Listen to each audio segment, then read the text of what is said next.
رباه عفوك إني للنور مدت يداي. حسن الظن بالآخرين.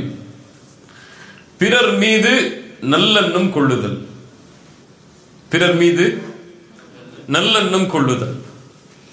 அல்லாஹ் ரப்புல் ஆலமீனும் அல்லாஹ்வுடைய தூதர் முஹம்மது ரசூலுல்லாஹ் ஸல்லல்லாஹு அலைஹி வஸல்லம் அவர்களும் இந்த உலகத்தில் முஃமின்களுடைய வாழ்க்கை இந்த அடிப்படையில் தான் இருக்க வேண்டும் என்று நிர்ணயித்திருக்கிறார்கள். அல்லாஹ் அவனுடைய புத்தகம் அல் குர்ஆனிலே அதை கட்டளையிடுகிறான். தூதர் முஹம்மது ரசூலுல்லாஹ் ஸல்லல்லாஹு அலைஹி வஸல்லம் தங்களுடைய ஹதீஸில் அதை போதனை செய்கிறார்கள். ஆனால் இயற்கையான மனிதர்களுடைய தன்மை என்ன? யாரை பார்த்தாலும் முதல்ல அவர் நல்லதா நினைக்க மாட்டார். அப்படியா இல்லையா? ஒரு வலிமாக்கு உங்களை கூப்பிடல, அவர் திருமணத்துக்கு உங்களை கூப்பிடல, என்ன நினைப்பீங்க? அவர் முகத்துல முடிச்சிருவானா? இனிமே அவர் என் வீட்டுக்கு வந்துருவாரா? அவருக்கு நம்ம கொடுக்கல் வாங்கல் இருக்குமா? என்ன அவர் கூப்பிடாம இருந்துட்டாரே அப்படின்ற எண்ணம் தான் நமக்கு முதல்ல இயற்கையாக வரும். மறந்திருப்பார் அல்லது அவர் அழைத்திருப்பார் தொலைபேசியை, ஆனால் எம்மால் தொடர்பு கொண்டிருக்க முடியாது என்ற எண்ணம் முதல்ல வருமா? நமக்கு வராது. பள்ளிவாசல் உட்கார்ந்து ஒரு ஆள் போன் பார்த்துட்டு இருக்காரு. பள்ளிவாசல் உட்கார்ந்து ஒரு ஆள் போன் பார்த்துட்டு இருக்காரு. என்ன நினைப்போம்? என்னடா இவன் பள்ளியில் உட்கார்ந்து வாட்ஸ்அப் பார்த்துட்டு இருக்கான்னு நினைப்போம். சரி, குர்ஆன் ஓதிட்டு இருப்பார், அது மூலியமா ஏதாவது நன்மை சேர்த்து கொண்டு இருப்பார் நினைப்போமா? நினைப்பாங்க. இல்ல, மாஷா அல்லாஹ். ஆனா குறைவுதான். முஹ்சினை பொறுத்தவரை இந்த உலகத்தில் வாழக்கூடிய எல்லோர்களை பற்றியும் நல்லெண்ணம் கொள்ளுவார். முஹ்சினை பொறுத்தவரை நல்லெண்ணம் கொண்டதோடு மட்டுமல்லாமல் எல்லோர்களை பற்றியும் நல்லதையே பேசுவார். இதுதான் இந்த தன்மை நம்ம இன்னைக்கு பகிர்ந்து கொள்ளக்கூடிய தன்மை. தெரியாம ஆயிடுச்சு, அவர் வேணும்னே பண்ணல. நல்லெண்ணம் வைங்க. அல்லாஹ்வுடைய தூதர் ஸல்லல்லாஹு அலைஹி வஸல்லம் என்ன சொன்னார்கள்? இந்த தன்மையை யாரெல்லாம் கொண்டிருக்கிறார்களோ, பிறர் என்ன தவறு செய்கிறார், ஏன் அவர் இப்படி செய்தார், அவர் ஏன் இப்படி செய்யவில்லை, இப்படி செய்வதால் அவர் இப்படித்தான் இருப்பார் என்று யாரெல்லாம் பிறருடைய குறைகளை தேடியே செல்கிறார்களோ, அல்லாஹ்வுடைய தூதர் ஸல்லல்லாஹு அலைஹி வஸல்லம் சொன்னார்கள், மன் தத்தபஅ அவ்ரத அஹீஹில் முஸ்லிம், எந்த ஒரு முஸ்லிமுடைய குறையை ஒருவன் பின்தொடர்கிறானோ, அவனை பத்தி தப்பான எண்ணமே கொண்டு அவனை பின்தொடர்கிறானோ, தத்தபஅ அல்லாஹு அவ்ரதஹு, இவனுடைய குறையை அல்லாஹ் பின்தொடர்வான். அல்லாஹ் பின்தொடர்ந்தால் யார் அதை மறைக்க முடியும்? வமன் தத்தபஅ அல்லாஹு அவ்ரதஹு, யாருடைய குறையை அல்லாஹ் பின்தொடர ஆரம்பிக்கிறானோ அவர் வீட்டில் இருக்கக்கூடிய நிலையிலேயே தங்களுடைய குடும்பத்தார்களின் மத்தியிலேயே அல்லாஹ் அதை வெளிப்படுத்தி விடுவான். அல்லாஹ்வுடைய தூதருடைய மிகப்பெரிய எச்சரிக்கை இது. இன்னைக்கு யாரும் இதை பத்தி கவலைப்படுறதே கிடையாது. ஒண்ணு, பிறரை பற்றி குறை பேசும் பொழுது அதுல இவர் சார்ந்திருப்பார், மௌனமா இருப்பார். இதுவும் அந்த குறைதான், அவருக்கும் இவருக்கும் ஒரே கூலிதான். இல்லை, அவரோடு சேர்ந்து அவரை பற்றி பேசிக் கொண்டிருப்பார். ஏதாவது ஒரு மனிதன் எங்கேயாவது தவறு செய்தால் அவனுக்கும் இவனுக்கும் தொடர்பே இருக்காது, ஆனால் அவனை பற்றி இவன் பேசுவான். யாராவது Facebookல யாரையாவது பற்றி ஸ்டேட்டஸ் போட்டிருப்பாங்க, அதுக்கு இவன் லைக் கொடுத்து கமெண்ட் கொடுத்துட்டு இருப்பான். இப்படித்தான் இன்று முஸ்லிம் சமூகத்துடைய பெரும்பான்மையான மக்கள் இல்ல மாஷா அல்லாஹ் தங்களுடைய வாழ்வை அமைத்துக் கொண்டிருக்கிறார்கள். எங்க போனாலும் எங்க ஒண்ணு கூடினாலும் யாரையாவது பத்தி பேசணும், யாராவது அங்க சப்ஜெக்ட்ல இருக்கணும். இல்லைன்னா அது யாராவது பக்கத்து வீட்டை தப்பு செஞ்சிருப்பாங்க, இவர் யாரையோ கொண்டு வந்து இங்க கம்பேர் பண்ணிட்டு இருப்பாரு, அவருக்கும் இருக்கும் சம்மதமே இருக்காது. இப்ப இது போன்ற செயல்பாடுகளில் யார் தங்களை ஈடுபடுகிறார்களோ அல்லாஹ் அவர்களுடைய குறையை பின்தொடர்வான். அல்லாஹ் அவர்களுடைய குறையை பின்தொடர ஆரம்பித்தால் அவ்வளவுதான், யாரும் அதை மறைக்க முடியாது. ஏன்னா எல்லாருக்கும் ஒவ்வொரு குறை இருக்கும், அப்படியா இல்லையா? யாரு குறை இல்லாத மனிதன்? எவ்வளவுதான் பயான் பண்ணாலும் அந்த ஆலிம் டைம் குறை இருக்குமா இருக்காதா? இருக்குமா இருக்காதா? இப்ப அவர் பிறருடைய குறையை தேட ஆரம்பித்தால் அவருடைய குறை யார் மறைப்பது? அல்லாஹ் அதை வெளிப்படுத்துவான். அல்லாஹ்வுடைய தூதருடைய எச்சரிக்கை. இஸ்லாமிய மார்க்கம் அதனால் அழைக்கிறது ஹுஸ்னு தன்னின் பக்கம், நல்ல எண்ணங்கள் கொள்ள வேண்டும் என்பதன் பக்கம். யாரின் மீது? ஒட்டுமொத்த மனிதர்களின் மீதும். அவர்கள் மீது தீமையான எண்ணம் கொள்வதை இஸ்லாமிய மார்க்கம் தடை செய்கிறது. விலகிக் கொள்ளுங்கள் என்று சொல்லவில்லை. என்ன செய்கிறது? தடை செய்கிறது. ஏன்? ஒரு மனிதனுடைய வெளிப்படையான தோற்றம் மட்டும்தான் ஒரு முஃமினுடைய அளவீடை தவிர உள்ளத்தில் இருப்பது கிடையாது. உள்ளத்தில் இருப்பதை யாரை தவிர யாரும் அறிய முடியாது. அல்லாஹ்வை தவிர யாரும் அறிய முடியாது. வெளிப்படையை கொண்டு மட்டும்தான் ஒரு முஃமின் முடிவெடுப்பானை தவிர உள்ளத்தில் இருப்பதை கொண்டு அவனை குறை கொள்பவனாக ஒரு முஃமின் இருக்க மாட்டான். இதைத்தான் இஸ்லாமிய மார்க்கம் எமக்கு போதிக்கிறது. அல்லாஹ்வுடைய தூதர் ஸல்லல்லாஹு அலைஹி வஸல்லம் அவர்களுடைய வாழ்க்கையில் நல்லெண்ணம் பிறர் மீது கொள்ள வேண்டும் என்பதை பல இடங்களில் அல்லாஹ்வுடைய தூதர் எமக்கு நினைவுபடுத்தினார்கள். சில உதாரணங்களை பார்ப்போம். உஸாமா இப்னு ஸைத் இப்னு ஹாரிஸா, உஸாமா இப்னு ஸைத் ரலியல்லாஹு அன்ஹு மிகச்சிறந்த நபித்தோழர். அவர்கள் சொல்லுகிறார்கள், அல்லாஹ்வுடைய தூதர் எங்களை ஹுரக்கா என்ற ஒரு கூட்டத்தார்களை அவர்களோடு போர் செய்வதற்காக ஒரு குழுவை அனுப்புகிறார்கள். சராயா, படைக்குழு. சராயா என்றால் படைக்குழு. அந்த குழுவில் அல்லாஹ்வுடைய தூதர் இருக்க மாட்டார்கள். அதனால் அது போர் கிடையாது. சராயா, அல்லாஹ்வுடைய தூதர் யாரையாவது நியமித்து நீங்கள் அந்த ஊர்வாசிகளை போர் செய்யுங்கள் என்று அல்லாஹ்வுடைய தூதர் அனுப்புவார்கள். அப்படி அனுப்பக்கூடிய நிலையில் உஸாமா இப்னு ஸைத் அவர்களும் அங்கே செல்கிறார்கள். அந்த ஊர்வாசிகள் சிறைபிடிக்கப்படுகிறார்கள். அந்த கூட்டத்தார்கள். போர் நடக்கிறது. உஸாமா இப்னு ஸைத் அவர்கள் சொல்லுகிறார்கள், நானும் ஒரு அன்சாரி தோழரும் ஒருவரை பார்த்தோம் அந்த கூட்டத்தாரில். அவரை நாங்கள் கொலை செய்ய வேண்டும் என்று, அவர் மீது போர் செய்து அவரை கொலை செய்ய வேண்டும் என்று நாங்கள் முன்னால் சென்ற பொழுது அவர் சொன்னார், லா இலாஹா இல்லல்லாஹ். அன்சாரி தோழர் விலகிக் கொண்டார். என்ன? கலிமா சொல்லிட்டார். இனிமே அவரை அல்லாஹ்வுடைய தூதர் தடை செய்தது, விலகிக் கொண்டார். ஆனா உஸாமா இப்னு ஸைத் சொன்னார்கள், நான் அவரை ஈட்டியால் குத்தி கொலை செய்து விட்டேன். புரியுதா? உஸாமா இப்னு ஸைத் லா இலாஹா இல்லல்லாஹ் சொன்ன அந்த மனிதரை கொலை செய்து விட்டார். அந்த படை திரும்பி வருகிறது அல்லாஹ்வுடைய தூதரிடத்தில். நடந்த செய்தி அல்லாஹ்வுடைய தூதருக்கு சொல்லப்படுகிறது. அல்லாஹ்வுடைய தூதர் ஸல்லல்லாஹு அலைஹி வஸல்லம் அவர்கள் கேட்டார்கள், யா உஸாமா அகதல்தஹு பஅதமா قال لا இலாஹ இல்லல்லாஹ். ஒரு மனிதன் லா இலாஹ இல்லல்லாஹ் என்று கூறியதற்கு பிறகு அவரை கொலை செய்தாயா? அவர் மீது நீ போர் தொடுத்தாயா? உஸாமா இப்னு ஸைத் சொன்னார்கள், அல்லாஹ்வுடைய தூதரே, அவர் தன்னை பாதுகாத்துக் கொள்வதற்காகத்தான் சொன்னார். என்ன சொன்னார்? அவர் தன்னை பாதுகாத்துக் கொள்வதற்காகத்தான் சொன்னாரை தவிர மனசால அவர் சொல்லல. அல்லாஹ்வுடைய தூதர் ஸல்லல்லாஹு அலைஹி வஸல்லம் அவர்கள் சொன்னார்கள். இது வெளிப்படையாக மனிதனுக்கு தெரியக்கூடியது. ஒருத்தர் போர் தொடுக்க போகும்போது அவர் லா இலாஹா இல்லல்லாஹ் சொன்னா அவர் தன்னை பாதுகாத்துக் கொள்வதற்காக சொல்கிறார் என்று உலகத்தில் எல்லாரும் சொல்லுவாங்க. அல்லாஹ்வுடைய தூதர் ஸல்லல்லாஹு அலைஹி வஸல்லம் எப்படி பக்குவப்படுத்தினார்கள் பாருங்கள். மறுபடியும் கேட்டார்கள். இந்த பதிலுக்கு பிறகும் அகதல்தஹு பஅதமா قال لا இலாஹ இல்லல்லாஹ், ஒரு மனிதன் லா இலாஹ இல்லல்லாஹ் என்று கூறியதற்கு பிறகும் அவனோடு நீ போர் செய்தாயா? மறுபடியும் கேட்டார்கள். உஸாமா இப்னு ஸைத் காரணத்தை சொல்லுகிறார், எதுக்கு நான் அவர் மேல போர் செஞ்சேன்னு சொல்லி.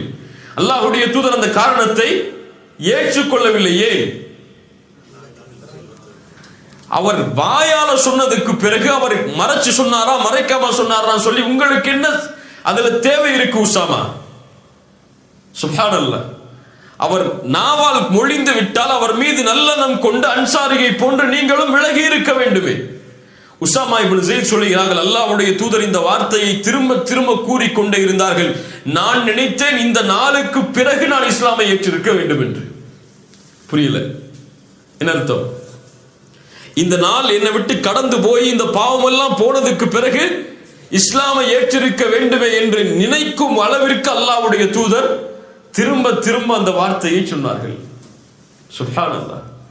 எதிரிகள் கூட தங்களை பாதுகாத்துக் கொள்ள வேண்டும் என்பதற்காக லா இலாஹ இல்லல்லாஹ்வை மொழிந்த பொழுது அல்லாஹ்வுடைய தூதர் நல்லெண்ணம் வை அவர் மீது, ஹுஸ்னு தன்னை வை உஸாமா என்று சொன்னார்கள். இன்னொரு நிகழ்வை பாருங்கள். அலி இப்னு அபி தாலிப் அவர்கள் யமன் தேசத்திலிருந்து ஒரு தங்கத்தை அனுப்புகிறார்கள். தங்க குவியல். அல்லாஹ்வுடைய தூதர் முக்கியமான நபித்தோழர்களை மட்டும் அழைத்து பங்கு வைக்கிறார்கள்.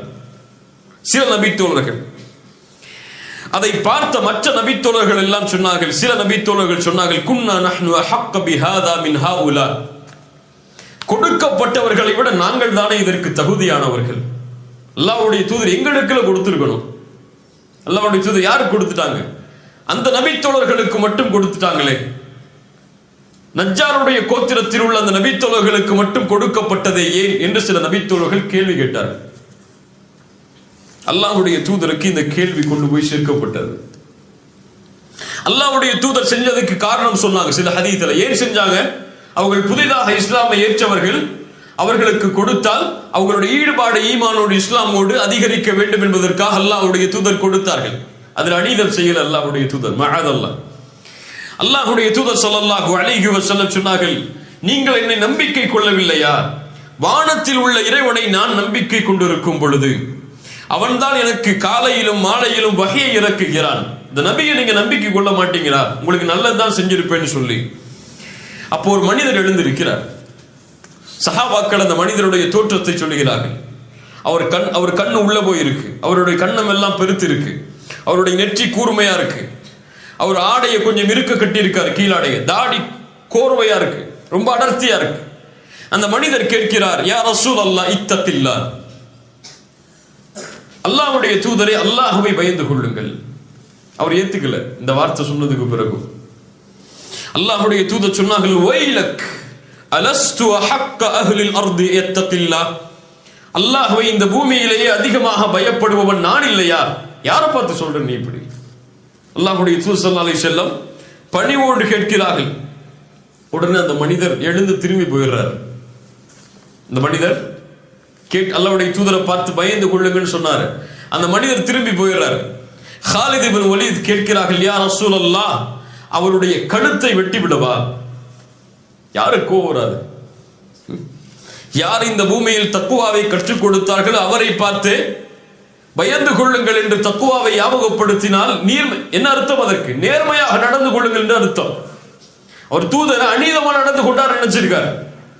சஹாபாக்களுடைய கோபம் நியாயமானது. காலித் இப்னு வலீத் கேட்டார்கள், அல்லாஹ்வுடைய தூதர் அவருடைய கழுத்தை வெட்டவா? அல்லாஹ்வுடைய தூதர் ஸல்லல்லாஹு அலைஹி வஸல்லம் சொன்னார்கள், லா லஅல்லஹு அய்யகூன யுஸல்லி, அவர் தொழக்கூடியவராக இருக்கலாம் காலிதே, வேண்டாம். சுப்ஹானல்லாஹ். அவர் ஒரு தீமையை நடக்கிறார். அல்லாஹ்வுடைய தூதர் எதை ஞாபகப்படுத்துறாங்க? அவர் தொழுகையாளியா இருக்கலாம். அதை நினைச்சு பாரு நீ. இதை விட்டு நீ இவர் செஞ்ச இந்த குற்றத்தை விட்டு அவர் தொழுகையாளியா இருக்கலாம். இப்படியா இல்லையா? ஒரு மனிதன் எல்லா வாழ்க்கை முழுக்க அவருடைய வாழ்க்கையில பாவம் தான் இருக்குமா? ஏதாவது நல்ல கரையை செய்ய மாட்டான். போற வழியில ஒரு கஷ்டப்பட்டிருக்கவனுக்கு 100 திர்ஹம் கொடுத்துட்டு போயிடுவான். நமக்கு 100 திர்ஹம் கொடுக்குறது கஷ்டமா இருக்கும். அவனும் அதே கஷ்டத்துல இருப்பான், 100 திர்ஹம் கொடுப்பான். நம்ம தொழுவோம், அவன் தொழுவ மாட்டான். அவ்வளவுதான் வித்தியாசம் இருக்கும். நம்ம அவன் எப்படி பார்ப்போம்? இவன் நரகத்துக்கு போயிடுவான பார்ப்போம், தொழுகாததுனால. அப்படியா இல்லையா? இவன் போய் பேசுவான், இவன் மற்றவங்களை பத்தி பேசுவான், இவன் பயானுக்கெல்லாம் வரமாட்டான், அதனால இவன்லாம் பாவி அப்படின்னு பார்ப்போம். இல்ல மாஷா அல்லாஹ், அல்லாஹ் பாதுகாத்தவர்களை தவிர. அல்லாஹ்வுடைய தூதர் என்ன சொன்னாங்க? லஅல்லஹு யகூன யுஸல்லி, அவர் தொழக்கூடியவராக இருக்கலாம். இப்ப காலித் பின் வலீத் சொன்னாங்க, வகம் மின் முஸல்லின் யகூலு பிலிசானிஹி மா லைஸ ஃபீ கல்பி, எத்துணை தொழுகையாளிகள் உள்ளத்தில் இல்லாததை நாவால் மொழிகிறார்கள். எத்துணை தொழுகையாளிகள் உள்ளத்துல இல்லாத நாவால சொல்றாங்க அல்லாஹ்வுடைய தூதரே. அந்த மாதிரி இவரும் இருப்பார். ஏற்றுக்கொள்ளல காலித் இப்னு வலீத் அவர்களுக்கு. அல்லாஹ்வுடைய தூதர் ஸல்லல்லாஹு அலைஹி வஸல்லம் சொன்னார்கள், காலிதே, நான் ரலியல்லாஹு அன்ஹு பிறருடைய உள்ளத்தை துளையிட்டு பார்ப்பதற்காகவோ அவர்களுடைய வயிறுகளை பிளந்து பார்ப்பதற்காகவோ நான் அனுப்பப்படவில்லை. சுப்ஹானல்லாஹ். யார் கற்றுக் கொடுத்த ஒழுக்கம் பாருங்கள். இதான் தீன், இதான் மார்க்கம். பிறருடைய உள்ளத்தை திறந்து பார்ப்பதற்கு நான் அனுப்பப்படவில்லை. அவனுக்கும் அல்லாஹ்வுக்கும் முடியாது. அதனால நான் ஏன் தலையிடணும்? இன்று கண்ணியத்தோடு அல்லாஹ்வுடைய தூதர் நடந்து கொண்டார்கள். இவன் யார் தெரியுமா? திரும்பி போனாரு. எவ்வளவு பெரிய குற்றவாளி தெரியுமா? அல்லாஹ்வுடைய தூதர் சொன்னார்கள், இந்த மனிதர் செல்கிறாரே என்னை விட்டு திரும்ப, இவரில் இருந்துதான் ஒரு சமூகம் உருவாகும். குர்ஆனை ஓதுவார்கள், அவர்களுடைய தொண்டைக்கு கீழே இறங்காது. அம்புகளில் இருந்து வில்லில் இருந்து அம்புகள் வெளியேறுவதை போன்று ஈமானில் இருந்து அவர்கள் வெளியேறி விடுவார்கள் என்று சொன்ன மனிதர் அவர். அவருக்கு அல்லாஹ்வுடைய தூதர் என்ன சொன்னாங்க? வெளிப்படையை பார்த்து மட்டும் முடிவெடு. அவர் அப்படி கேட்டதனால அவர் காஃபிர், அவர் முஷ்ரிக் நினைச்சு அவரை கொன்றாத. அவர் யார்? தொழுகையாளி. அது போதும் உனக்கு. அவர் மீது நல்லெண்ணம் கொள்றதுக்கு அது ஒண்ணு போதும் ஹாலிது என்று அல்லாஹ்வுடைய தூதர் ஸல்லல்லாஹு அலைஹி வஸல்லம் பக்குவப்படுத்தினார். இப்ப தூதருடைய ஒட்டுமொத்த வாழ்க்கையிலும் இந்த தன்மையை பார்க்கலாம். யாராவது ஒருவர் தவறு செய்வதாக வந்தால் முதலில் அவரை மக்கள் தவறாக நினைப்பதற்கு முன்னால் அல்லாஹ்வுடைய தூதர் அவருடைய நன்மையை சொல்லி அவரை சாந்தப்படுத்துவார்கள். பின்னாடி பார்ப்போம் பல நிகழ்வுகளை. இதைத்தான் அல்லாஹ்வும் எமக்கு கட்டளையிடுகிறான் சூரத்துல் ஹுஜராத்துடைய வசனத்தில், யா அய்யுஹல்லதீன ஆமனு இஜ்தனிபு கஸீரம் மினத்-தன். அதிகமான சந்தேகங்களை விட்டு விலகி விடுங்கள். கணவன் மனைவியின் மீது, மனைவி கணவனின் மீது, பிள்ளைகளின் மீது, பெற்றோர்களின் மீது, உறவினர்களின் மீது, நண்பர்கள் மீது, தொழிலாளிகள் மீது என யாரின் மீதும் அதிகமான சந்தேகம் கொள்ளாதீர்கள். இப்ப குறைவா சந்தேகம் கொள்ளுங்க அர்த்தமா? எல்லையை அல்லாஹ் தடை செஞ்சிட்டா. சந்தேகம் கொள்ளாத யார் மீதும். நல்லெண்ணம் வை. இஜ்தனிபு கஸீரம் மினத்-தன். அல்லாஹ் என்ன சொல்லல? இஜ்தனிபு தன், சந்தேகத்தை விட்டு விலகி விடுங்கள் என்று சொல்லல. அல் ஊத்துருக்குல்லன், சந்தேகத்தை விட்டு விடுங்கள் என்று சொல்லவில்லை. என்ன சொல்றான் அல்லாஹ்? இஜ்தனிபு, விலகிக் கொள்ளுங்கள், நெருங்காதீங்கன்னு அர்த்தம். அதுல போகவே செஞ்சிடாதீங்க, சந்தேகம் கொள்ளவே செஞ்சிடாதீங்க யார் மேலே. இஜ்தனிபு கஸீரம் மினத்-தன். இந்த இஜ்தனிபு என்ற வார்த்தை குர்ஆனில் 3 இடங்களில் பயன்படுத்தப்படுகிறது. 3 பாவத்தை விட்டு விலகுவதற்கு அல்லாஹ் இந்த வார்த்தையை பயன்படுத்துகிறார். ஒன்று ஷிர்க், வஜ்தனிபுத் தாகூத். அவர்கள் தாகூத்தை புறக்கணிப்பார்கள், தாகூத்தை விட்டு விலகுவார்கள். தாகூத் என்றால் ஷைத்தான். சிலை வணக்க வழிபாட்டை விட்டு அவர்கள் விலகுவார்கள். ஷிர்க்க கண்டுகிறது அல்லாஹ் சொல்றார். இன்னமல் ஹம்ரு வல் மைசிர் வல் அன்சாபு வல் அஸ்லாமு ரிஜ்சும் மின் அமலி ஷைத்தான் ஃபஜ்தனிபு. மதுவை அல்லாஹ் தடுப்பதற்கு சொல்றான். மூன்றாவது அல்லாஹ் சொல்கிறான் இஜ்தனிபு கஸீரம் மினத்-தன், அதிகமான சந்தேகங்களை விட்டு விலகிக் கொள்ளுங்கள் என்று. ஷிர்க் எதை பாழாக்கும்? ஈமானை பாழாக்கும். ஹம்ர் எதை பாழாக்கும்? மது. மூளைய நாசமாக்கிடும், பாழாக்கிடும். ஹுஸ்னுத்தன் இல்லாமல் தீய எண்ணம் கொள்வது எதை பாழாக்கும்? பிறர் மீது சந்தேகம் கொள்வது, வீணான சந்தேகங்களை பிறர் மீது வைப்பது எதை பாழாக்கும்? உறவை பாழாக்கும். ஒரு கணவன் தன் மனைவி மீது சந்தேகம் கொண்டா அந்த உறவுல நல்லா இருக்குமா? நிம்மதியா வாழ முடியுமா? முடியுமா?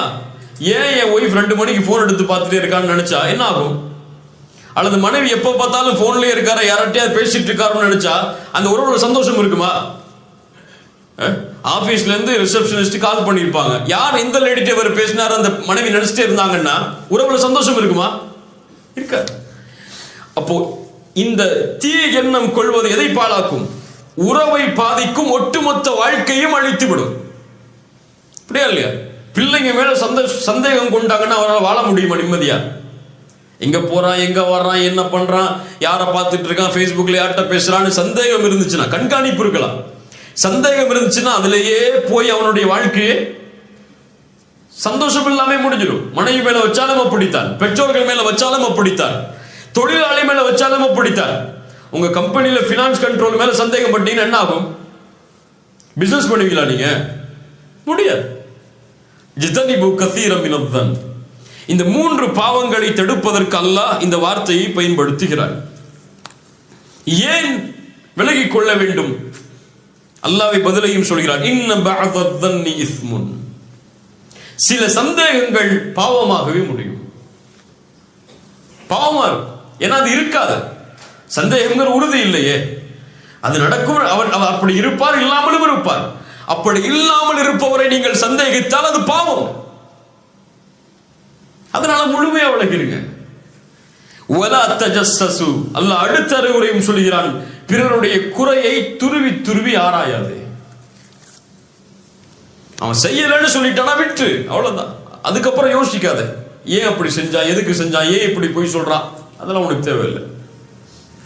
நான் வாழ சொல்லிட்டானா முடிஞ்சு போச்சு. பின்னாடி உதாரணங்கள் பார்க்கும்போது நமக்கு இது தெரியும். சுப்ஹானல்லாஹ். இந்த மார்க்கத்துடைய மகத்துவத்தை பாருங்கள். ஆயிஷா ரலியல்லாஹு அன்ஹா அவர்கள் மீது ஒரு இட்டுக்கட்டப்பட்ட நிகழ்வு நடக்கிறது. எங்க நடந்துச்சு? மக்காலயா மதீனாலயா? எங்க நடந்துச்சு? மதீனால அல்லாஹ்வுடைய தூதர் ஸல்லல்லாஹு அலைஹி வஸல்லம் போருக்கு கிளம்பி வரும் பொழுது ஒரு நிகழ்வு நடக்கிறது. முனாஃபிக்குகளும் சஹாபாக்களில் சிலரும் இந்த இட்டுக்கட்டப்பட்ட நிகழ்வில் பங்கு கொள்கிறார்கள். ஹஸ்ஸான் இப்னு தாபித், முத்இம் போன்ற நபி தோழர்கள் கூட இந்த நிகழ்வில் பங்கு கொள்கிறார்கள். இவர்களுடைய பாவங்களை மன்னித்தும் அவர்களை கண்டித்தும் அல்லாஹ் குர்ஆனுடைய வசனங்களை இறக்கிக் கொண்டே இருக்கிறார்.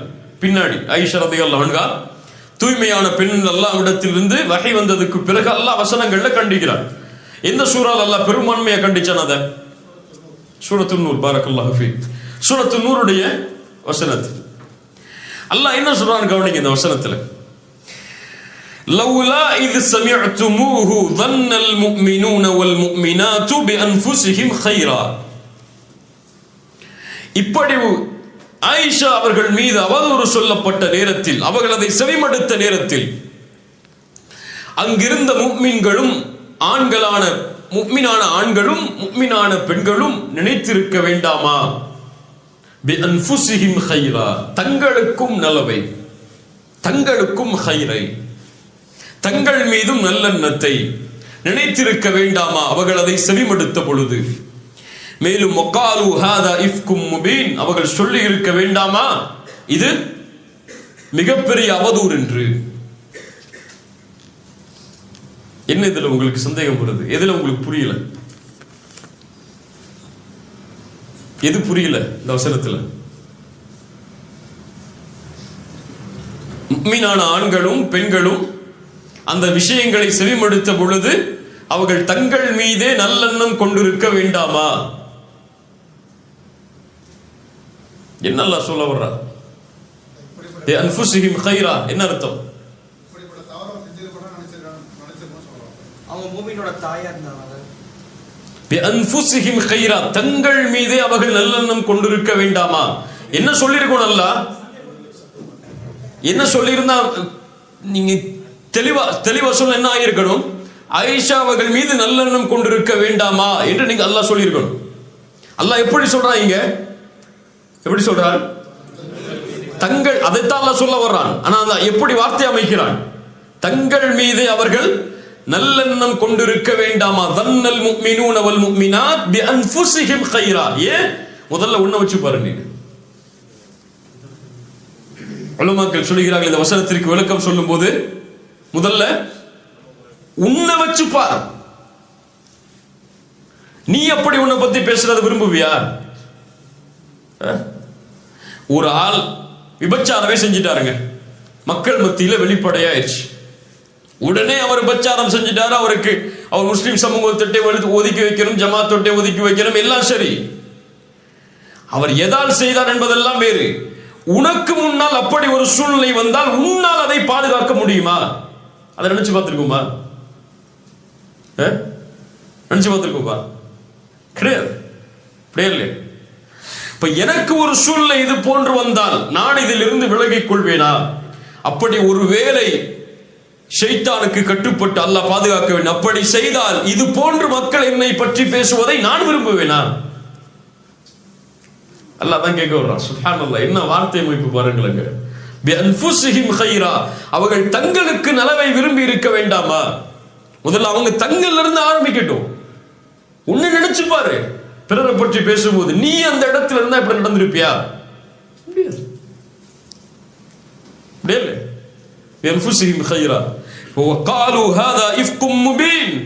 தெளிவான அவதூறு என்று அவர்கள் நாவால் சொல்லி இருக்க வேண்டுமே, ஏன் மௌனமா இருந்தாங்க?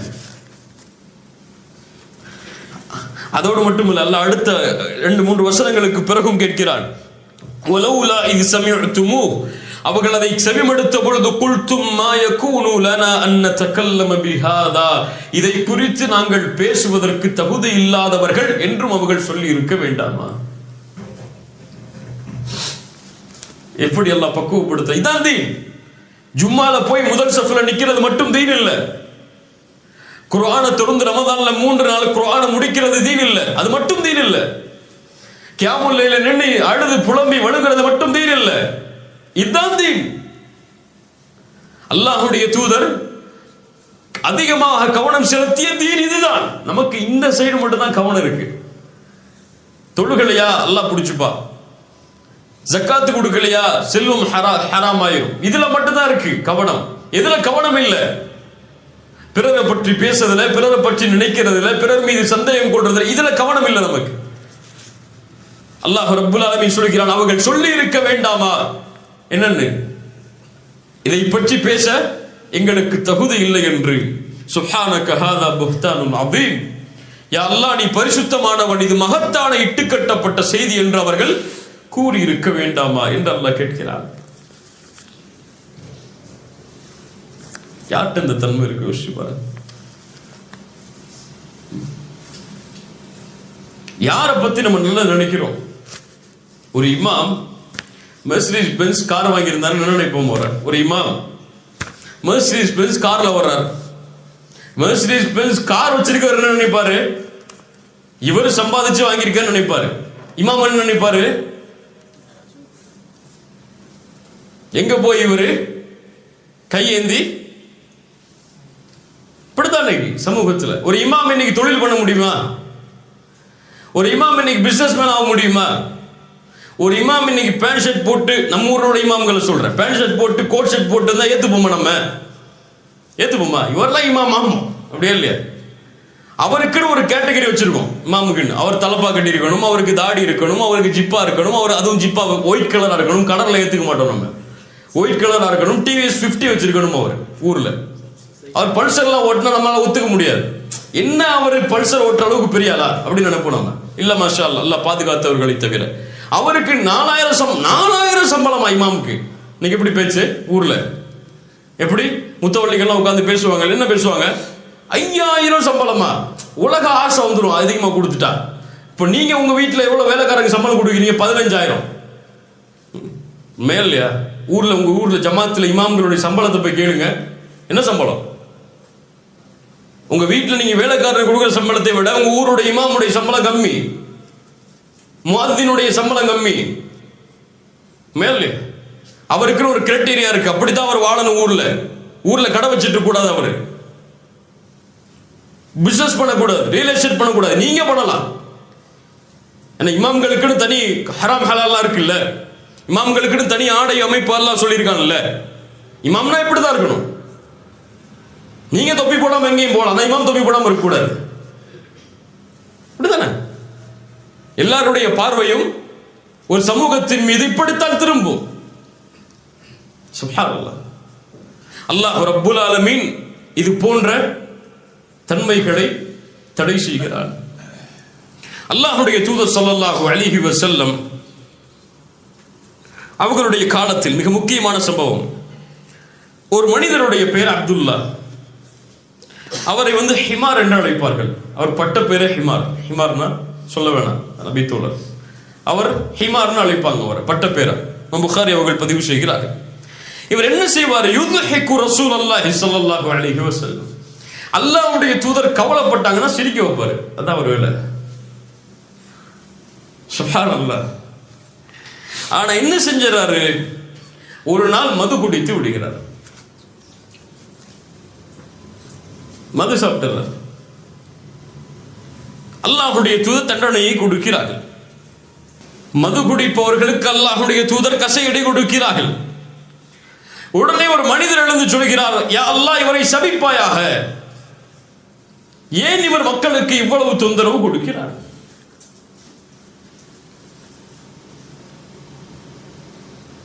இப்படி சஹாபாக்களுடைய பேரை களங்கப்படுத்திட்டார, அதான் அர்த்தம். அதுக்கு இவரை அல்லாஹ் சபிக்கட்டும் என்று ஒரு நபி தோழர் எழுந்து சொல்கிறார். அல்லாஹ்வுடைய தூதர் ஸல்லல்லாஹு அலைஹி வஸல்லம் யாருடைய மானமும் கீழே விழுவதை விரும்ப மாட்டார்கள். அப்படியே இல்லையா? யார் மானத்தையும் கீழே தள்ளிட்டு அல்லாஹ்வுடைய தூதர் பொறுத்து இருக்க மாட்டார்கள். யாரா இருந்தாலும், அவர் முஸ்லிமா இருக்கட்டும், யகூதியா இருக்கட்டும், நஸ்ரானியா இருக்கட்டும், காஃபிரா இருக்கட்டும், தன்னுடைய மானத்தை இழந்தாவது அவருடைய மானத்தை அல்லாஹ்வுடைய தூதர் பாதுகாப்பார்கள். அவர்தான் முஹ்சின். என்னால ஒருத்தர் நல்லா இருக்கணுமே தவிர என்னால ஒருத்தர் மானத்தை இழந்து வாழக்கூடாது. அல்லாஹ்வுடைய தூதர் ஸல்லல்லாஹு அலைஹி வஸல்லம், அவரை சபிக்காது. فوالله ما علمت انه يحب الله ورسوله. அல்லாஹ்வின் மீது சத்தியமிட்டு சொல்கிறேன், நான் அறிந்திருக்கிறேன் அவர் அல்லாஹ்வையும் அல்லாஹ்வுடைய தூதரையும் நேசிக்கிறார். நிறைய ஃபிக்ஹுடைய சட்டம் இருக்கு இந்த ஹதீஸ்ல, அதை விடுவோம் அங்க. ஆனா என்ன அல்லாஹ்வுடைய தூதருடைய தன்மையை பாருங்க. இதான் அவர் மக்கள் வெளிப்படையா இழிவுபடுத்துறோம்னு நினைக்கிறாங்க. அல்லாஹ்வுடைய தூதர் எப்படி மனசுல வச்சிருக்காங்க அவர் மேல? அவர் தெரியாமல் அறியாமல் அந்த பாவத்தை செய்தாலும் அவர் யாரை நேசிக்கிறார்? அல்லாஹ்வையும் அல்லாஹ்வுடைய தூதரையும் நேசிக்கிறார். இது போதும். அவரை நீங்க சபிக்கணும்னு அவசியம் தேவையில்லை. அல்லாஹ்வுடைய தூதர் ஸல்லல்லாஹு அலைஹி வஸல்லம் அதனால தான் சொன்னார்கள், மன் ரத்த அன் இர்தி அஹி ரத்தல்லாஹு அன் வஜ்ஹிஹி அன்னார யௌமல் கியாமா. யார் பிறர் மானம் பற்றி பேசப்படும் பொழுது தன்னை விலக்கிக் கொள்கிறாரோ அல்லாஹ் நாளை மறுமையில் அவருடைய முகத்தை நரகத்தில் இருந்து விலக்கிக் கொள்வார். இது வேணும்னா செய்வோம் இன்ஷா அல்லாஹ். யாராவது பத்தி பேசுறாங்களா? யா அஹி, எனக்கு தேவையில்லை இது. அவருக்கும் அல்லாஹ்வுக்குள்ள விஷயம். என்கிட்ட வந்து ஏன் சொல்ற? அல்லாஹ் அவருக்கு திருந்தணும்னா அவர்கிட்ட போய் நேரடியா அந்த மாத்திக்க சொல்லு. என்னை இழுத்து என்னையும் பாவையால ஆக்கிறத போயிரு. உன்னோட சேர்ந்து என்னையும் இழுக்கிறதுக்கு பிளான் போட்டு சைத்தான் வேலை பார்க்காத, தயவு செஞ்சு போயிரு. அவருக்கு மானத்தை அவரே வச்சுக்கிட்டோம். அவர் செஞ்ச பாவம் எனக்கா? அவர் ஒரு பெண்ணோட பேசிட்டாரு, பெண்ணோட தொடர்பு கொண்டாரு, உபச்சாரம் செஞ்சாரு, மஅதல்லாஹ். இவர் செஞ்ச பாவம் எனக்கா? யாருக்கு செஞ்சாரு? அல்லாஹ்வுக்கு. அவர் அல்லாஹ் மன்னிக்கிறதும் மன்னிக்காம இருக்கிறதும் அல்லாஹ்வுடைய விருப்பம். அதை ஏன் என்கிட்ட வந்து சொல்ற என்று யார் பிறர் மானம் பற்றி பேசப்படும் பொழுது வேண்டாம் என்று ஒதுங்கிக் கொள்கிறாரோ, தன்னை விலக்கிக் கொள்கிறாரோ, அல்லாஹ் அவரை நாளை மறுமையில் நரகத்தில் இருந்து விலக்குவான். 3 சட்டம் இருக்குதுல. 1, பிறர் மானத்தை பற்றி பேசக்கூடாது. முதல்ல பிறருடைய கண்ணியத்தை பற்றி பேசக்கூடாது. அவர் கெட்டவராகவே இருந்தாலும் நல்லதா பேசணும். ஏன் உனக்கு தெரிஞ்சு 1000 கெடுதல் இருக்குன்னா அவருக்கு உனக்கு தெரியாம 1000 நன்மை அவர்கிட்ட இருக்கு, உனக்கு தெரியாது. அப்படியே இல்லையா? அவருக்கு தாடி இருக்காது, ஆனா அவர் தஹஜ்ஜுத் தொழுவார், உனக்கு தெரியாது. அந்த பொண்ணு நிக்காப் போட்டுக்க மாட்டா, ஆனா எந்த ஒரு ஆண்டையும் பேசாம பேஸ்புக்ல இருப்பா, அது உனக்கு தெரியாது. நிக்காப் போட்டிருக்க பெண் பல பேர் அதை செய்யறாங்க. தாடி வச்சிருக்க பல பேருக்கு தஹஜ்ஜுத் இல்லை. இப்போ உனக்கு இல்லாத நன்மை அவரிடத்தில் இருக்கும், நீ அதை பத்தி நினைக்காத. முதல்ல பேசக்கூடாது பிறருடைய மானத்தை பற்றி. 2வது, இந்த ஹதீஸில் இருந்து பேசப்படும் சபைகளில் இருக்கக்கூடாது. பேசப்படும் சபைகளில் இருக்கக்கூடாது. அப்படி இருந்தால் சும்மா இருக்கக்கூடாது. 3வது சட்டம், ரத்த, திருப்பிடணும். வேணாம், இருக்கு, ஸ்டாப் பண்ணி, இதுக்கு மேல இதை பத்தி பேசாத. இன்று இந்த 3 தன்மையை யார் செயல்பட்டு நடக்கிறாரோ அவரை அல்லாஹ் நாளை மறுமையில் நரகத்தில் இருந்து பாதுகாப்பான். தொழுகை மட்டும் இல்ல, அதனால தொழுகையில ஈடுபாடு எல்லாம் இருங்கிற காரணம் அல்ல இது. இதுல மட்டும் முக்கியத்துவம் இல்ல. நம்முடைய வாழ்க்கையில நம்ம அன்றாடம் நினைக்கக்கூடிய எம்மோடு இருக்கக்கூடிய இந்த குணங்கள், இதுல மாற்றம் வேணும். அவர்தான் மீன முஹ்சின், அல்லாஹ்வுடைய நேசத்தை பெற முடியும். இமாம் ஷாஃபிஈ ரஹிமஹுல்லாஹ் மரணப்படுக்கையில் இருக்கிறார்கள். இமாம் ஷாஃபிஈ மரணப்படுக்கையில் இருக்கிறார். அவருடைய மாணவர் ஒருவர் இருக்கிறார். வந்து சொல்றார், கவ்வல்லாஹு தஅஃபக யா இமாம். இமாமே, உங்கள் பலகீனத்தை அல்லாஹ் உறுதிப்படுத்தட்டும் அப்படிங்கிறார். பலகீனம் உறுதியாச்சுன்னா என்ன ஆகும்? என்ன ஆகும்? அவர் என்ன சொல்லி இருக்கணும்? கவ்வாக்கல்லாஹு மின் தஅஃபிக அவ் கவ்வாக்கல்லாஹு அன் தஅஃபிக. இந்த பலகீனத்தில் இருந்து அல்லாஹ் உங்களுக்கு உறுதியை தரட்டும் என்று சொல்லியிருக்கணும். அவர் என்ன சொல்றாரு? அவருக்கு தெரியாம மாத்தி சொல்லிட்டார். இமாம் ஷாஃபிஈ புரிந்து கொண்டார். ஊதுரு மாதா தகுல். அவர் என்ன சொல்றாருன்னு பாருங்க. என்ன சொல்றாரு அவரு? கவ்வல்லாஹு தஅஃபக், அல்லாஹ் உங்களுடைய பலகீனத்தை உறுதி கொடுக்கட்டும் என்று சொல்கிறார். அப்படி உறுதி கொடுத்தால் நான் உயிரோடு வாழ முடியாது. அப்ப அந்த மாணவர் சொல்றாரு, யா இமாம், நான் ஒருபோதும் அந்த நினைவில் சொல்லவில்லை. நான் ஒருபோதும் அந்த நினைவில் சொல்லல. இமாம் ஷாஃபிஈ சொல்றாங்க, நீ என்ன திட்டி இருந்தாலும் நீ அப்படி சொன்ன நினைச்சிருக்க மாட்டேன் நான் உன்னை. புரியுங்க, நல்லா புரியுங்க. நீ அப்படியே சொல்லி இருந்தாலும், அந்த எண்ணத்திலேயே சொல்லி இருந்தாலும் நான் அப்படி நினைச்சிருக்க மாட்டேன் ஒண்ணு. இதுதான் ஹுஸ்னுத்தன். அவர் தெரியாம அவருடைய மொழியில ஒரு வார்த்தை பேசியிருக்கலாம். அப்போ அவர் உள்ளத்தாலே அப்படி பேசாம நினைச்சிடாரு, தப்பு. சில ஊர்ல பழக்கம் இருக்கும், அவர் இவர்னு சொல்லுவாங்க, அவர் இவர்னு சொல்லுவாங்க. ஒரு அல்லாஹ்வுடைய தூதர் அவர் வந்தார் அவர் போனாரும்பாங்க. நமக்கெல்லாம் அது ஒரு கண்ணிய குறைவான வார்த்தையா தெரியும். உடனே ஒரு தூதருக்கு கண்ணியம் கொடுக்க மாட்டேங்கிறான்னு சொல்லிடக்கூடாது. ஹுஸ்னுத்தன், அவரும் மொழி நடையா இருக்கலாம், அது அவ்வளவுதான், அது அவருக்கு கண்ணியமா இருக்கலாம். இல்லையா? இப்படி சின்ன சின்ன விஷயத்திலையும் பிறர் செய்யக்கூடிய தவறுகள் முன்னால் வரும் பொழுது நல்லெண்ணம் வைப்போமே, அவர் நல்லதா செஞ்சிருப்பாரு, நல்லதா நினைச்சிருப்பாரு, தெரியாம நடந்திருக்கும், விட்டுருவோமே என்று நல்லெண்ணம் கொள்வதற்கு இமாம் ஷாஃபிஈ மரண படுக்கையில் கூட வழிகாட்டுகிறார். ஈசா அலைஹிஸ்ஸலாம் புகாரி அவர்கள் பதிவு செய்கிறார்கள். கேட்ட சம்பவம் தான். ரஜுலன் யஸ்ரிகு, ஒரு மனிதர் திருடுவதை பார்க்கிறார். ஒரு மனுஷன் திருடுறதை பார்க்கிறார். ஃபகால லஹு அஸ்ஸரக்த, நீ திருடினாயா என்று கேட்கிறார்கள்.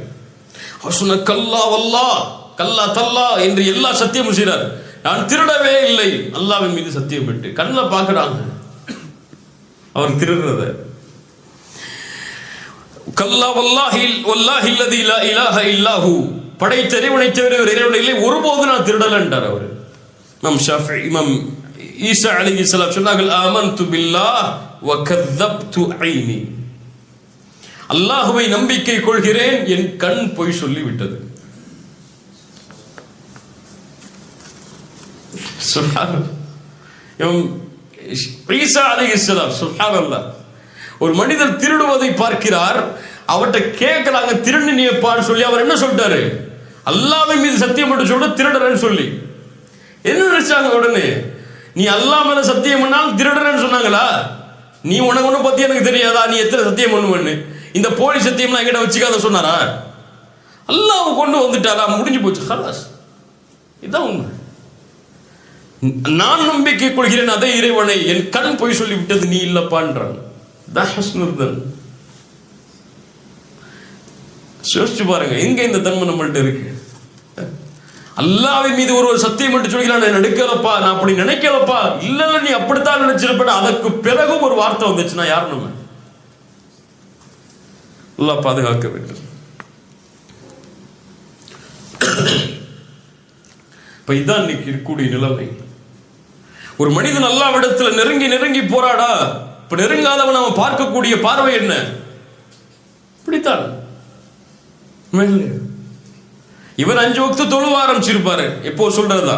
அவர் தொழுகாதவரை பார்த்து எப்படி பார்ப்பாரு? அன்னைக்கு தான் ஃபஜ்ருக்கு போய் 2-3 நாள் தொடர்ச்சியா தொழுவ ஆரம்பிச்சிருப்பாரு. பெட்ல தான் ஃப்ரெண்டு தொழுவாம இருப்பான். இவன்லாம் முஸ்லிமா, இவன்லாம் இன்னைக்கு மூத்தானா என்ன அவன் நினைச்சிட்டு போவான். இப்படியா இல்லையா? அவர் காய்ச்சல்ல தூங்கிட்டு இருப்பாரு. இப்படியா இல்லையா?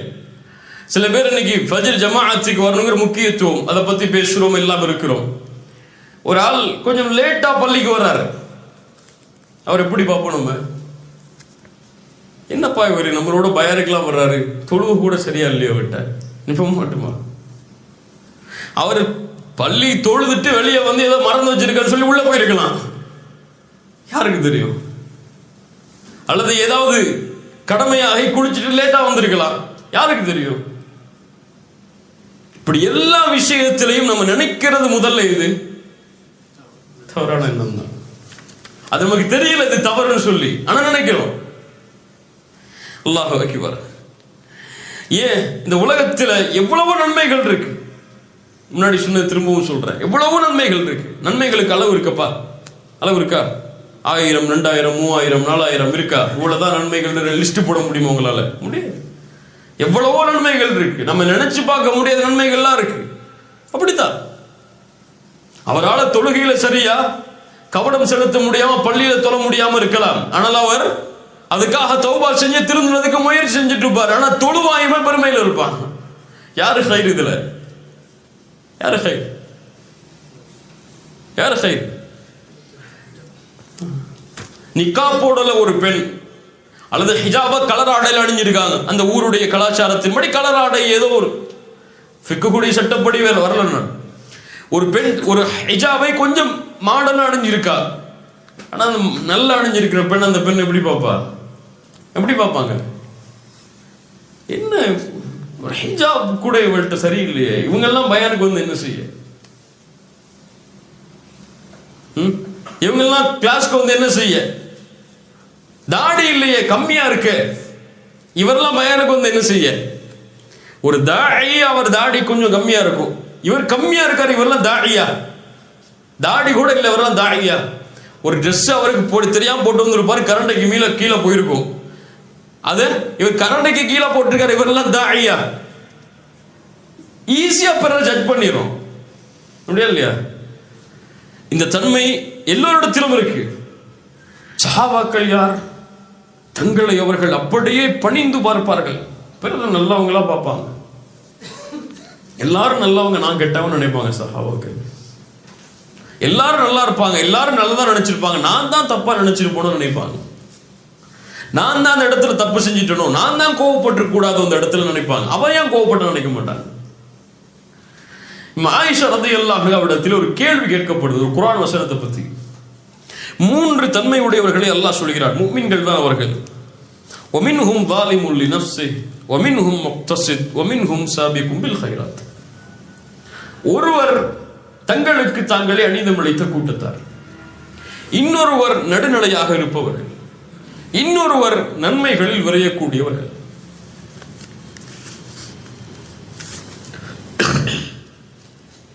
ஆயிஷா ரலியல்லாஹு அன்ஹா சொல்றாங்க பதில், அப்படியா, இவர்கள் யார் தெரியுமா? சாபிக்கும் பில் கைராத், நன்மையில் விரையக்கூடியவர்கள் தூதரும் நபித்தோழர்களும். முக்தசித், பின்னால் வரக்கூடிய மக்கள். ஸாலிமுல் லினஃப்ஸிஹ், தங்களுக்கு தாங்களே அநீதமிழைத்தவர்கள் யார்? ஃபமிஸ்லி மிஸ்லக், என்னையும் உங்களையும் போன்றவர்கள். புரியுதா நான் சொல்றது? புரியல.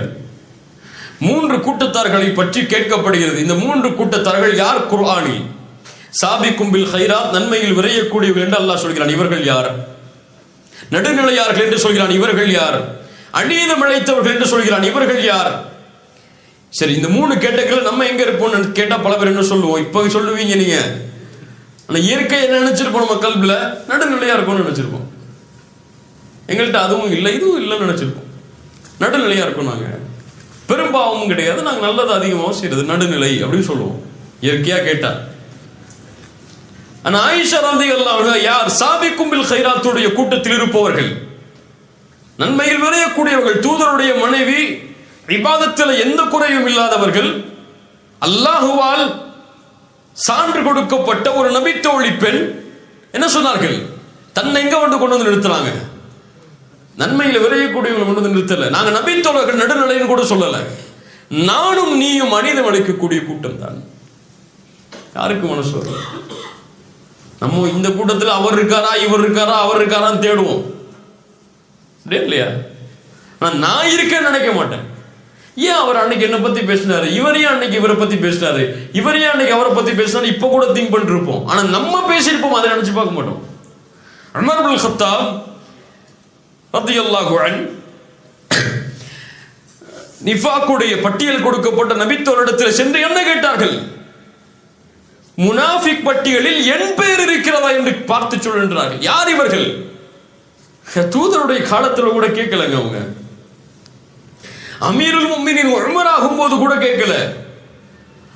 ஹலீஃபா ஆகி முஸ்லிம் சமூகத்தை வழிநடத்தி கொண்டிருக்கக்கூடிய மிகப்பெரிய பொறுப்பில் உலகமெல்லாம் உமரை பற்றி வியக்கிறது. அப்போது கேட்டார்கள், சொர்க்கம் நற்செய்தி சொல்லப்பட்ட, சொர்க்கத்தில் மாளிகை சொல்லப்பட்ட, நபித்துவம் எனக்குதான் அல்லாஹ்வுடைய தூதருக்கு பிறகு அல்லாஹ் கொடுப்பதாக இருந்தால் என்று சொல்லப்பட்ட, என்னை பார்த்து ஷைத்தான் ஒரு தெருவிலே விரண்டு செல்கிறான். இந்த ஹதீஸ்லாம் உமருக்கு தெரியாதா? தெரியாம வாழ்ந்தாங்களா? இப்படி சொல்லப்பட்ட ஒரு மனிதர் தன்னை எப்படி நினைக்கிறாரு? நான் முனாஃபிக்கான்னு நினைக்கிறார். நீங்க நல்லா பயான் பண்றீங்க, நல்லா பேசுறீங்க, நல்ல தாவா செய்றீங்க, நல்ல மார்க்க நிகழ்ச்சிகள் எல்லாம் கலந்து கொள்றீங்கன்னா அவர் தன்னை வந்துட்டோம்ப்பா சரியான பாதைக்குன்னு நினைப்பார். கரெக்டா வந்துட்டோம், இதான் நம்ம வந்த இடம் நினைப்பாரு. அவ்வளவுதான். இனிமே மூத்தானா ஜன்னத்துல் ஃபிர்தௌஸ் தான் நமக்கு. இன்னைக்கு மூத்தானா கபூர்ல 3 கேள்வி உடனே பாஸ் பாஸ் பாஸ் 100 and 100 உடனே நமக்கு புதுமகன் புது மனைவி தூங்குற மாதிரி தான் இன்னைக்கு நினைப்பாரு. உஸ்மான் இப்னு அஃபான் அவ்வளவு கண்ணியம் கிடைத்த பிறகும் கபூர்ல போய் அழுதாரு. இதான் முதல் வீடு, இங்க எனக்கு வெற்றி கிடைக்குமான்னு நினைச்சாரு. நமக்கு அது இல்லை. அதான் கபூருக்கு போறது இல்லை, அதான் மௌத்தை நினைச்சு பயப்படுறது இல்லை. அல்லாஹ் பாதுகாப்பானாக, அல்லாஹ் பாதுகாப்பானாக. இப்போ ஒரு முஃமின் நல்ல எண்ணத்தை கொள்ள வேண்டும். அதற்காக தன்னுடைய நஃப்ஸோடவன் போராட வேண்டும். சாதாரண குணம் இல்லை, அதோட நஃப்ஸோடவன் போராட வேண்டும். ஷைத்தான் நாடி நரம்புகளில் ஓடுகிறான். அவன் எப்போதுமே பிறரை பற்றிய தவறான எண்ணத்தை தான் உள்ளத்தில் ஏற்படுத்துவான். அதை எப்படி ஹைராக்குறது? அவன் தான் மக்சித். அது எப்படி அந்த ஷைத்தான் வரக்கூடிய அந்த பாதை அடைத்து வேணாம் நல்லெண்ண போன் எப்படி நினைக்கிறது? அதான் அங்க முக்கியம். அதற்காக ஒவ்வொரு முஃமினும் முஜாஹிதாக தன்னுடைய உள்ளத்தில் வாழ வேண்டும். அல்லாஹ்வுடைய தூதர் ஸல்லல்லாஹு அலைஹி வஸல்லம் அவர்கள் ஒரு முறை சஃபியா ரலியல்லாஹு அன்ஹா அவங்களோடு இந்த இஅ்திகாஃபுடைய ரமதானுடைய நேரத்தில் அவங்களுடைய வீட்டு வரை கொஞ்சம் நடந்து போறாங்க. இப்ப 2 நபி தோழர்கள் அல்லாஹ்வுடைய தூதருக்கு சலாம் சொல்லிவிட்டு கொஞ்சம் வேகமா போறாங்க. அன்சாரி தோழர்கள் கொஞ்சம் வேகமா நடந்து போறாங்க. அல்லாஹ்வுடைய தூதர் ஸல்லல்லாஹு அலைஹி வஸல்லம் சொன்னாங்க, அலசிலிக்குமா, கொஞ்சம் கொஞ்சம் வெயிட் பண்ணுங்க. இன்னமா ஹிய சஃபியத்து பின்த் ஹுயை, நான் பேசிக் கொண்டிருந்த பெண் சஃபியா. சுப்ஹானல்லாஹ் யா ரசூலல்லாஹ், அல்லாஹு அக்பர் யா ரசூலல்லாஹ், உங்கள் மீதா நாங்கள் அப்படி நினைப்போம். நீங்க ஒரு பெண்ணோட பேசிக் கொண்டிருந்தீங்கன்னா நினைப்போம், என்ன சொல்றீங்க அல்லாஹ்வுடைய தூதரே? அல்லாஹ்வுடைய தூதர் ஸல்லல்லாஹு அலைஹி வஸல்லம் சொன்னார்கள், இன்ன ஷைத்தான் ஒவ்வொரு மனிதனுடைய நாடி நரம்புகளிலும் ஓடுகிறான், இரத்த நாளங்களில் ஓடுகிறான். அவன் உங்களுடைய உள்ளத்தில் எதையாவது போட்டு விடுவானோ என்று நான் பயந்தேன். உடனே கிளியர் பண்ணிட்டாங்க. அவ்வளவுதான். இப்ப என்னை பத்தி ஒரு தப்பா நினைக்கிறான்னா நான் கிளியர் பண்ணிடணும். அதை நம் ஷாஃபிஈ சொன்னார்கள் இந்த ஹதீஸுக்கு விளக்கமாக, ஒருவேளை அந்த நபித்தோழர்களுடைய உள்ளத்தில் ஏதாவது ஒரு எண்ணத்தை ஷைத்தான் போட்டிருந்தால் அவர்கள் காஃபிராக மாறி இருப்பார்கள். இல்லையா? தூதரை தப்பா நினைச்சா யாராவது? அல்லாஹ்வுடைய தூதர் அந்த வழியை அடைத்தார்கள். அவங்களுக்கு தெரியும் அப்படி நினைச்சிருக்க மாட்டாங்க. இருந்தாலும் சொன்னாங்க, கூப்பிட்டு, இல்ல என் மனைவி தான். அல்லாஹ்வுடைய தூதர் இதில் பாதுகாப்போடு நடந்து கொண்டார்கள். சுப்ஹானல்லாஹ். ஒரு முஹ்சின் தூதருடைய வழிகாட்டுதலின்படி தன்னை மாற்றிக்கொள்வார். இன்ஷா அல்லாஹ் மாற்றிக்கொள்ளலாம். அதுக்காகத்தான் இந்த சபைகள், இந்த அறிவுரைகள் எல்லாம். எல்லார் மேலையும் நல்லெண்ணம் வைப்போம். யாரை பற்றியும் தவறான எண்ணம் இருக்கக்கூடாது. ஒரு முஹ்சின் அப்படி தவறான எண்ணம் வைத்திருந்தால், பிறரை பற்றி தவறாக பேசி இருந்தால், இன்னைக்கு போய் நல்லது பேசுங்க. அவரை பத்தி, அவருக்கு ஹைரை பத்தி பேசுங்க. எப்ப அவர் அப்படி செஞ்சிருந்தா நீ சொன்ன, ஆனா இப்ப எப்படி இருக்காரு தெரியுமா? அவரு 5 வக்த் தொழுறாருப்பா, மாஷா அல்லாஹ், நல்லது பேசுங்க அவரை பத்தி. ஒரு முஹ்சினுடைய வாழ்க்கை எப்படித்தான், எல்லாரும் மேலையும் நல்லெண்ணம் என்ற தன்மை எம்மிடத்தில் இருந்தால்தான் நம்முடைய வாழ்க்கையை கண்ணியமான முறையில், மகிழ்ச்சியான முறையில் வாழ முடியும். நல்லெண்ணம் எங்கள் வாழ்க்கையை மகிழ்ச்சிப்படுத்தும். தீய எண்ணம் என்னையும் அழிக்கும், என்னை சுற்றி உள்ளவர்களையும் அழித்துவிடும். எல்லாரும் சந்தோஷத்தையும் பாழாக்கிறோம். நான் என் மனைவி மேல ஒரு சின்ன தவறான எண்ணம் வச்சிருந்தா என்ன மட்டும் பாதிக்காது, யாரையும் பாதிக்கும், மனைவியையும் பாதிக்கும். அது யாரை பாதிக்கும்? பிள்ளைகளையும் பாதிக்கும். அது யாரை பாதிக்கும்? அவங்க பெற்றோரை பாதிக்கும். அது யாரை பாதிக்கும்? ஏன் பெற்றோரை பாதிக்கும். ஒரு சமூகமே அழிஞ்சிடும். அதனால நான் என்ன மாற்றிக்கொண்டாதான் என்ன சுத்தி இருக்கக்கூடியவங்களை மகிழ்ச்சியா என்னால பார்த்துக்க முடியும் என்ற தன்மையை உள்ளத்தில் ஏந்தி வாழ்ந்தால் அல்லாஹ் எம்மை சீர்படுத்துவான். கத் அஃப்லஹ மன் ஸக்காஹா வ கத் ஹாப மன் தஸ்ஸாஹா. யார் இந்த அறிவுரைகளை ஏற்று உள்ளத்தை தூய்மைப்படுத்தினார்களோ அவர்கள் வெற்றி அடைவார்கள். யார் பாலாக்கினார்களோ அவர்கள் புதைந்து விடுவார்கள். அல்லாஹ் பாதுகாப்பானாக. ஜஸாக்குமுல்லாஹு கைரன்.